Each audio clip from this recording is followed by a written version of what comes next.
নমস্কার। আজ সিনেমার খবরে প্রথমেই আরও একবার করণ জোহরের প্রযোজনায় কাজ করতে চলেছেন কার্তিক আরিয়ান। ফুকরে খ্যাত পরিচালক মৃগদীপ সিংহ লাম্বা পরিচালিত কমেডি ট্রিলজির মুখ হিসাবে ভাবা হয়েছে কার্তিককে। দেশে ফেরা, মেয়েকে নিয়ে দেশে ফিরলেন রাধিকা আপ্তে। মেয়েকে নিয়ে প্রথমবার নিজের দেশে ফেরার আনন্দ সমাজ মাধ্যমে ভাগ করে নিয়েছেন অভিনেত্রী। অস্ত্রোপচার, কর্নিয়া সমস্যার জন্য চোখে আই গ্রাফট সার্জারি করানো হলো ধর্মেন্দ্রর। মঙ্গলবার হাসপাতাল থেকে চোখে ব্যান্ডেজ বাঁধা অবস্থায় বেরোতে দেখা গেছে 89 বছর বয়সী প্রবীণ অভিনেতাকে।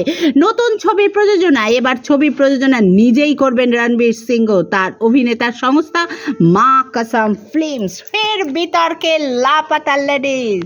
অনুকরণের অভিযোগ লাপাতা লেডিসের বিরুদ্ধে সম্প্রতি সমাজ মাধ্যমে ছড়িয়ে পড়েছে ফ্যাব্রিস ব্র্যাকেট দ্য বোরখা সিটির একটি ক্লিপিংস। 2019 সালে মুক্তিপ্রাপ্ত সেই শর্ট ফিল্ম ক্লিপিংসের সঙ্গে হুবহু মিলে যাচ্ছে কিরণ রাও পরিচালিত লাপাতা লেডিস। হতাশাজনক ব্যবসায় 1.5 বছর পর ঈদে মুক্তি পেল সালমানের ছবি।